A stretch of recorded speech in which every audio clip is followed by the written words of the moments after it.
Hey guys, it's the morning after the Manchester, New Hampshire Reptile Expo on February 2nd, 2025. I'm just giving you an update about how that expo went. And the first thing you might see is that I'm fully decked out in snow clothing because last night a snowstorm rolled in, and so after this I gotta go push snow. But it was a really great, awesome show, and I just wanted to tell you kind of my general perspective to go into shows when I have a table. Also, I wanted to tell you guys about kind of the community and things that happens there, and then I want to give you a little trip report and tell you about what I got. So basically, you should never have an expectation when you go to a show. That's something that my friend Doug Kranick says, and it's because every show is different.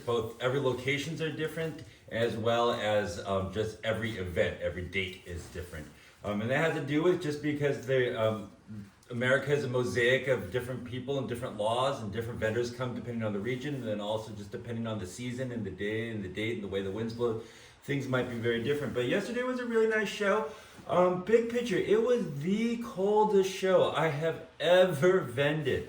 When I was driving, I got up at 3:30 yesterday morning and I started driving by 5.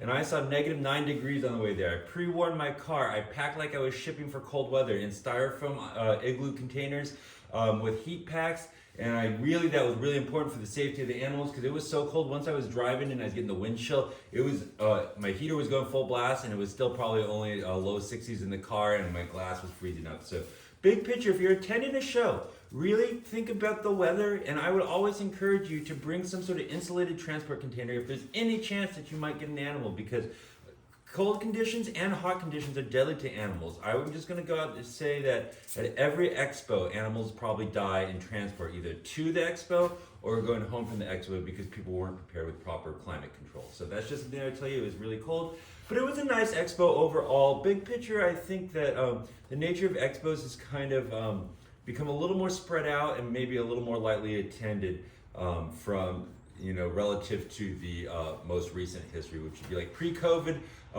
When COVID happened, they kind of rearranged a lot of shows and how they're spread out, and it's actually pretty nice because there's more space in between vendor rows and things. So that's nice, but it also means that there's a little less just hubbub and foot traffic, which is kind of part of the excitement and good for that thing. And I think that also just the attendance has gone down a little bit since the height of the real hot market. And just sales are slow. There's still a lot of people coming, and it's great, but I think that just big picture, that whole market has dipped down. But for me personally, I was tabling for the Maine Herpetological Society table, which is our local state chapter. And it was a really great opportunity to represent them, connect with people. I wanted to thank Meredith and Lane, who always make sure that these local herp groups get a table. So that was really nice of them, and I appreciate it. And big picture with the Maine Herpetological Society, what I want to tell you is we're kind of going through a rebrand, and we're starting to refer to ourselves as the Maine Reptile Expo. We're the same people, we're the same small core group, but the primary activity that we do is the Maine Reptile Expo. So other than the Maine Reptile Expo, we have a website, we have a Facebook portal. If you go message through those, they will get answered by a handful of people and pushed to the right people. So it's still there, but we are now the Maine Reptile Expo, more or less. And beyond that, I will just tell you that there's kind of a real nice community of people. It's probably kind of like being a carny or something,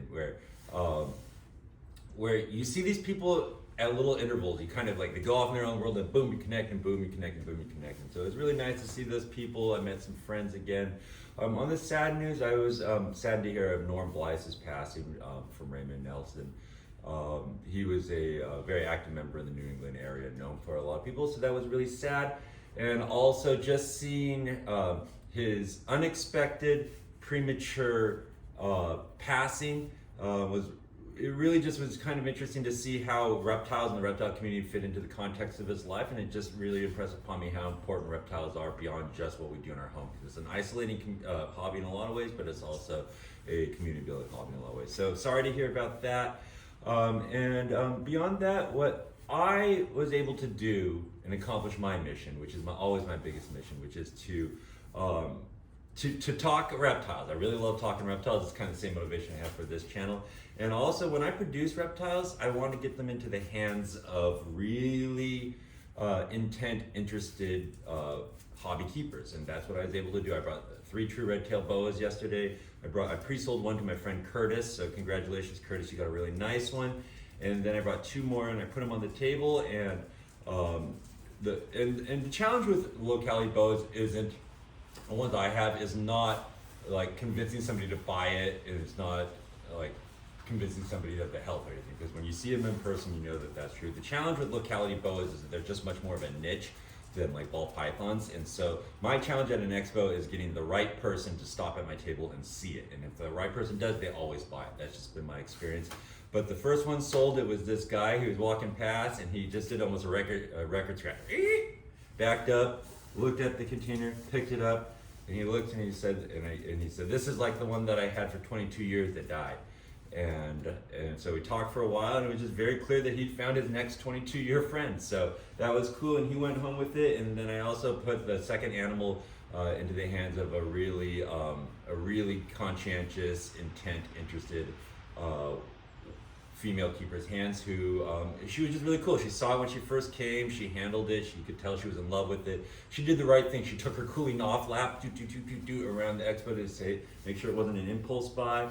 She came back, she asked all the questions. I was happy to answer that, and at the end she decided to take it home with her, and I sent her home with that, and so that was really great. That's really wonderful, and it's just always my goal. And it's like that is like the round of applause for me at the end of a successful breeding. So I produce animals in my home, and really the spiking the ball, or the coup de grace, or whatever you want to call it, is when I put them into the great keeper's hands. So thank you for them, and thank you to anybody that's bought animals from me before, and that's really just what I'm all about. I'm all about my own collection and living my reptile dreams the way I want to, and then when I produce animals and how I operate within this community, I want it to be 100% positive. I want you to have the 100% best animals possible, and I think I accomplished that yesterday. So that was pretty great. Last thing I want to tell you is what I got, and I hope you realize that if I'm going to show it to you out here, I didn't get any living animals because it's freezing cold right now. But I got some things, and just in general at reptile expos, I don't always feel the itch, just because the things that I want are pretty obscure, and it's just uncommon to see them. And then oftentimes I feel like I have a little better.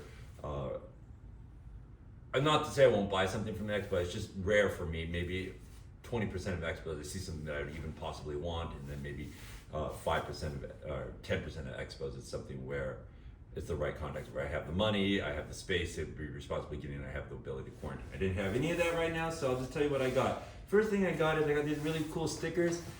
They are inked by Olivia.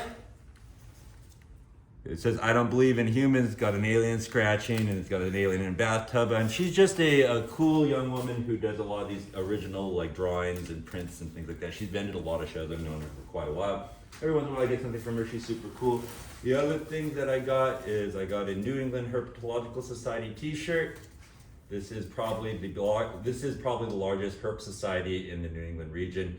And I got another shirt to represent for them, just because I always like to represent local clubs when I go to a reptile function. And the last thing I was able to do, because I got a little cash flow from selling animals, is I was able to buy something I've been talking about for a while. I was able to buy a number of those little acrylic boxes. The vendor was there that I was talking about creating children's python kits of. So I was able to buy 6 of these. These are ReptiZoo brand crystal acrylic case ACR01B. So these are little acrylic cases. My plan for these is I found a little heat mat that I can get with these, and I'm going to set these up as ready to go children's pythons kits for customers that might purchase from me children's pythons. So that's really just something I'm trying to do as a customer service thing. So I'll have 6 of these ready to go for the children's python season.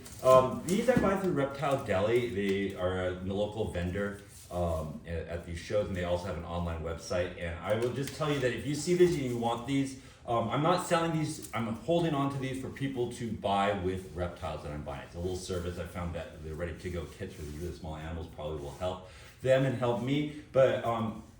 But the point being is, I don't have a retail motive for these. If you want to get these, go to Reptile Deli. That's why I gave you the model number, and just order your own. These will be available in kits at a very low relative markup to what they cost me personally to people who purchase reptiles from me, children's pythons specifically. But if you want one of these cases and you see them, or you've seen them, go to Reptile Deli. They're really good actors in the community. They're just a dry goods supplier, and get them there, because I can't do the retail end of that. It's just, I'm trying to do this for customer service, but other than that, I just want to tell you that's what I got. It was really great. I really love tabling for the herp societies. It's one of my favorite things to do. So it was a really successful day for me, and I'm thankful for everybody that came out. And I hope to see you.